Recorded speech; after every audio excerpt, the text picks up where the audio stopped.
Everybody, let's take a quick look at this video, and I think we need to have a conversation. Looks like a happy family, but look what happened. Always use a condom. How I found out that I had HIV.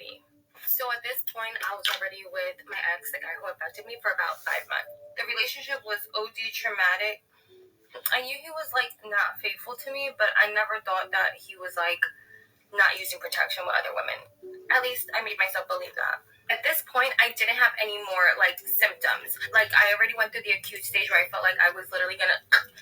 However, a couple of symptoms persisted even after that were a little bit more subtle, but just as alarming.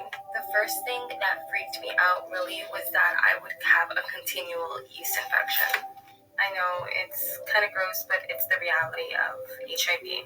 And a continual yeast infection is called thrush. I'm not saying that everyone that has thrush has HIV, but thrush is part of the symptoms of having HIV. And I'm from the hood or whatever, so there's a little hood doctor. I didn't have insurance. I didn't have insurance at that time. And so, anytime I needed the yeast infection, medication, I would just go to the hood doctor.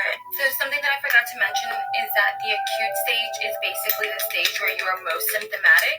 But once you're done with that phase, you are no longer symptomatic in very overt ways, but you still have certain symptoms that are very subtle. You have a lot of fatigue, thrush, yeast infection, discharge, the whole thing. And the second thing that really freaked me out was the fact that it was literally painful to have intercourse. And so at this point, I was taking clindamycin about once every 2 weeks. So I was like, you know what? I'm going to go to the doctor. Even though I don't have insurance, I'm going to go to the clinic and get tested and tell them what's going on since it is down there. The day before I went, I had this sinking feeling in my spirit, in my gut. I knew that I was going to get bad news. So I show up to the clinic. I get tested. When you get tested, you do the full panel, you only get results for your HIV, rapid results day of. Everything else you have to wait. Someone comes out and calls my number because they can't see your name. They say, sit me down, and they just bring it to me you tested positive for HIV. My world literally shattered into a million pieces. So that is how I found out that I was HIV positive. And it was her baby daddy. Baby daddy. And she's a mom, based on a prior photo. How I found out that I had HIV. So at this point, I was already with my ex, the guy who affected me, for about 5 months. The relationship was OD traumatic. I knew he was not faithful to me, but I never thought that he was not using protection with other women. 5 months.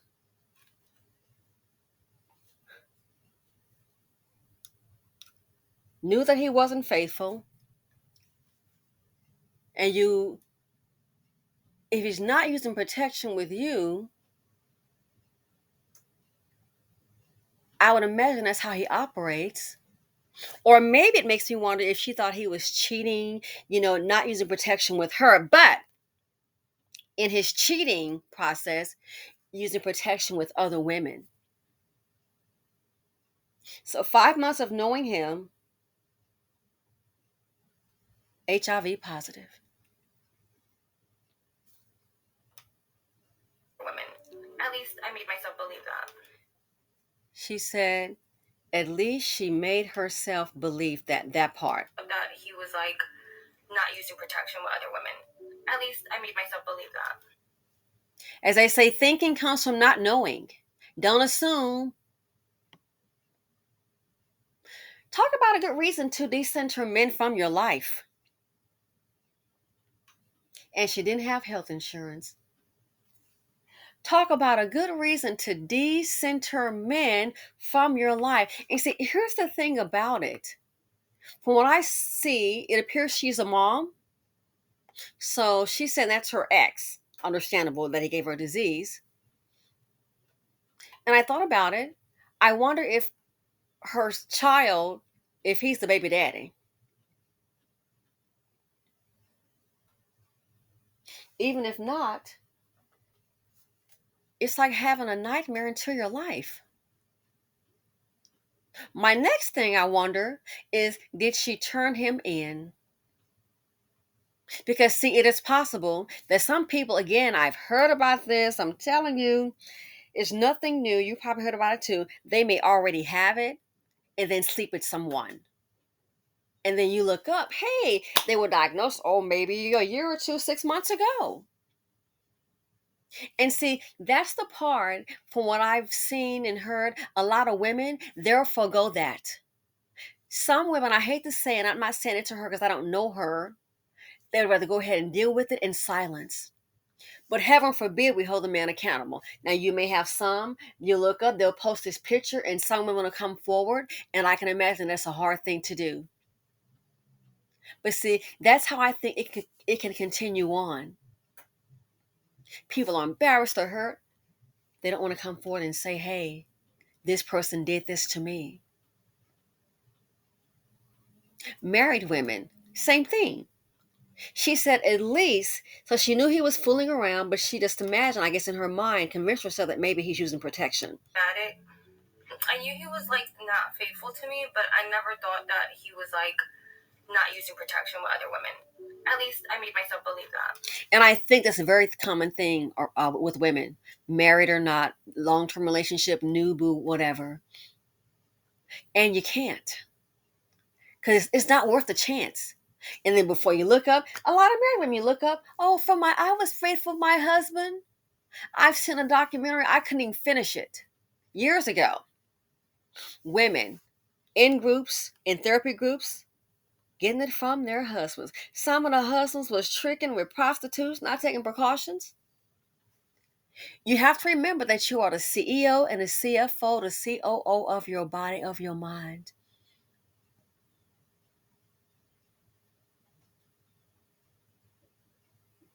Male, female relationships, male relationships, the whole nine yard. You got to look out for yourself. I don't care how in love you may be. A lady I knew used to work with her, and so she had met this guy, and he was, a nice looking dude. I said, oh yeah, I've seen him. And she said, he'd asked her out on a date. They had lunch, and then it was like, hey, let's go out on a date. And they went on a couple of dates. And so then he wanted to become intimate. And she said, she brought up, hey, this right here, she always uses protection. She always protects herself. They've been out on a few lunch dates. Then they started dating, like after work, having dinner, things like that. And she stopped dating him. And here's what she told me. She said, because he told her, oh, no, no, no. I'm not doing that. I don't use condoms. We should trust each other by now. Trust each other? Let's go ahead and then put my name on your car, on your house, on your deed. Hey, let's open up your bank account. Of course you wouldn't do that now, would you? No, because you don't know the person. You don't trust the person. So why would you take a chance and have unprotected relations? And she said to me, she said, that's when I just stopped dating him. She was like, I just stopped. When he said that, we need to trust each other. She only knew him, man. It was like she dated him for like, it wasn't even a full 30 days. And she was like, not still can do. She was like, I wonder if he has something trying to pass it. You can't get caught up in a fairy tale. You can't. Sometimes we have to recognize the thing for what it is. Not think, oh, he would never do that. He would never do that. It's a man and woman in a relationship right now, and it seems to be going like really well and going okie dokie, and they're having relations. And some guys have moved in. If not moved in, they've got a key. And when she says, I'm pregnant, I'm with child, she thinks it's going to be all happy, and he may disappear. Never saw it coming. Another baby mama, another fatherless home. How did that happen? Because he shows you what all you know is what he presented to you in some cases. In some cases, you went on what was presented to you. Now you're saying you're pregnant, it's a whole other person may emerge.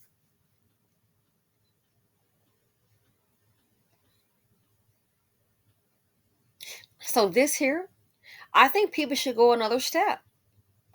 and report these people. They say when this happens, they ask for like a list of something, names. People should really get into that, maybe to save a life. So he's having relations with other women unprotected. He's not seeing you as special. He might be seeing you just as, I'm sorry to say, something to do. But in our minds, sometimes women being emotional, we're like, oh no, we're like, this right here, he's that way with me, but he would never do that with those other women. Are we sure about that? Are we sure about that? And that's how I think these things happen. He wouldn't do that with us as special. He may be fooling around. You know how these men are until something like this happens.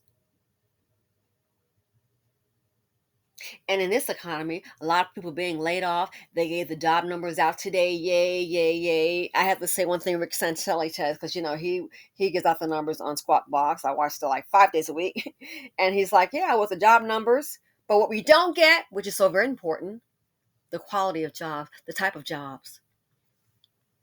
Job numbers are great. QQQ went strong. Yay! Happy with my calls. Does that mean the economy is good? No. The job numbers came out. Let's dive more into it. What kind of job? It's either to have a job that says, hey, you know what? They got a whole lot of jobs out here. You can deliver pizza, or let's forget that. Let's say they've got a job where you can go ahead and just pick up lint and get paid $2 an hour picking up that lint. That's unheard of. You can get paid $10 an hour picking up that lint. You can get paid $10 an hour just taking a shoebox, put it on your head, and put it on a table, put it on your head, and put it on a table 3 times every hour. A whole lot of people can do that job. Things look good. No, they're not. Look beyond the surface. The same thing in relationships. So the job numbers came out. They get, let's say I forget, I think the number was a 201 added. Let's say maybe the number they would think was maybe 200,000 or 190,000. I forget this morning. Oh, that looks great. Is it really great? It's the number of jobs. What about the quality of the pay of jobs? Can people really survive on those jobs? If they're all low paying jobs, they don't mean jack. As many people, and there are people that I know, friends unemployed that are not working right now, that report doesn't mean jack. Because if you're sitting up here and you're making 110, 150, and 160, and then you're looking at a job that's barely paying you 18, $20 an hour, you can't keep up with the lifestyle that you had before you've been accustomed to all these years. So we have to look beyond the surface. Relationships. Women's intuition, just like she felt that he was cheating, and she didn't think he was being using unprotected relations, having unprotected relations with other women. That's what she convinced herself. Something she must have felt that somehow. Then when she went and had that test, she felt bad news was coming, and unfortunately it was.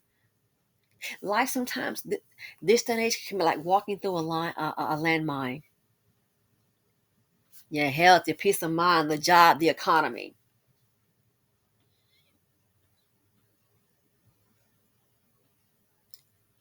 So this here, gotta remember, women, you are the CEO, the CFO, the COO of your life. That's who you are. You have to act like it. Oh, what he want, what my husband wants. What do you want? Relationships don't always work out. Marriages don't always work out. Friendships don't work out. We know darn for sure jobs don't always work out. You have to think strategically. So old girl that made that decision, like she said, he was like, oh, we gotta trust each other. Trust each other. Okay, well, if that we trust each other, let's go ahead and sit down, and you're gonna go ahead and add me to the title to your vehicle. Let's pull up those bank accounts. Let's pull up your portfolio and add my name. After all, hey, we trust each other. I'm not doing anything wrong. I'm not gonna rob you blind. I'm not gonna take money out. We trust each other. No one's gonna do that. A bank account, a job, a title to a car, or name on a deed is, your health is more important than that, and your peace of mind. So maybe that's the the line that's being used. Trust each other. 5 months, I don't know you. Again, comes to people, you know what's presented to you. That's what you know. That's what you know is what is presented to you. Ladies and gentlemen, don't forget, you got to protect your sanity, your mental health. You got to protect your body, your wealth, potential wealth. Maybe you don't have it today. Heck, you want to get there. Negative energy that's going to drain you down. You got to let that go. Sometimes you got to check your partner. You are the CEO, the CFO, the CEO of your life, your decision making, of your body.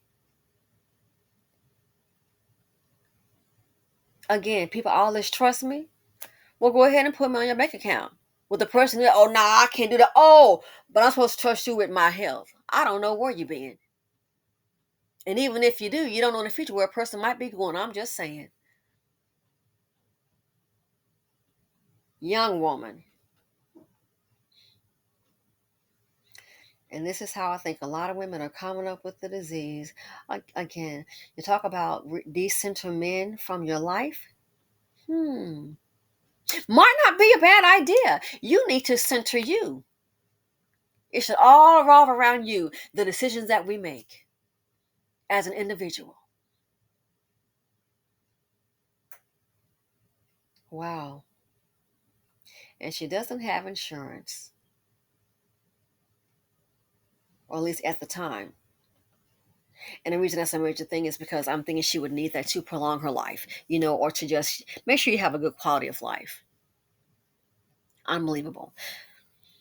Well, then again, not really, but it's just sad. Talk about decentering men from your life. People say, oh, so and so, oh, she got a man. Yeah, but what kind? Is he the HIV positive kind? Is he the disease kind, transmitting disease? A person to do that, I don't care who they're with. They don't love you or anybody else. They don't love themselves. We can't be delusional about love and relationships. Or he would never do that. If someone had told her that, hey, he's going to do this, she probably wouldn't have believed them. Guess what? Now we know. Anyway, thanks for watching. Feel free to comment, like, subscribe, and share them out.